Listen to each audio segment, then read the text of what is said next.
Hi everyone, my name is Wenshu, and my project is assessing the impact of ex vivo MRI on prostate tumor tissue quality and its implications for genome analysis.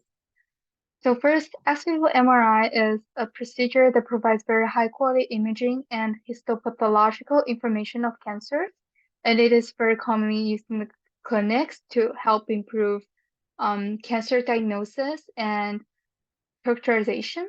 However, it also requires extended scanning durations, and that leads to concerns about molecular degradation in the tumor tissues. So my study aims to investigate the potential impact of ex vivo MRI on prostate tumor tissue quality and its consequent implications for DNA and RNA sequencing reliability. My study collected 13 samples from a total of 10 patients with 6 controls and 7 ex vivo, and we wanted to look at both the DNA and RNA-seq data. And first we did a quality control on both data types, and then we moved on to comparative analysis. So for DNA, we looked at germline SNPs, somatic SNVs, and mutational signatures.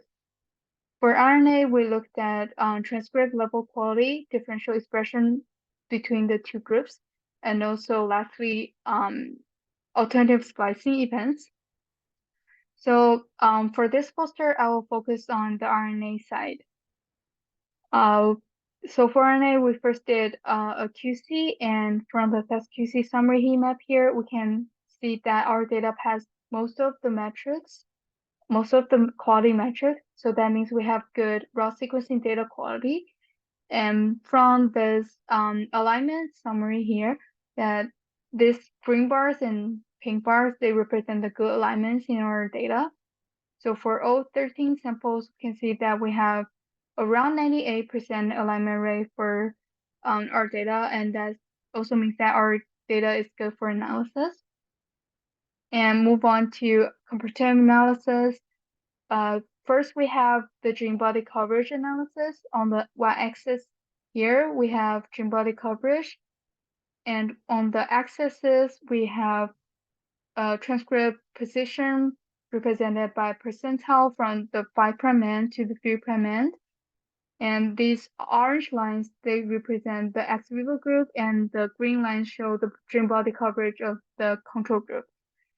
You can see that in this range, from 80 to 98, 97, we observed significantly higher gene body coverage in the ex vivo group.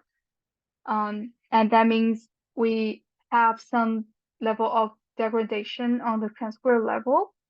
And move on to the differential expression analysis. We had 3 genes that were shown to be significantly downregulated in the ex vivo group.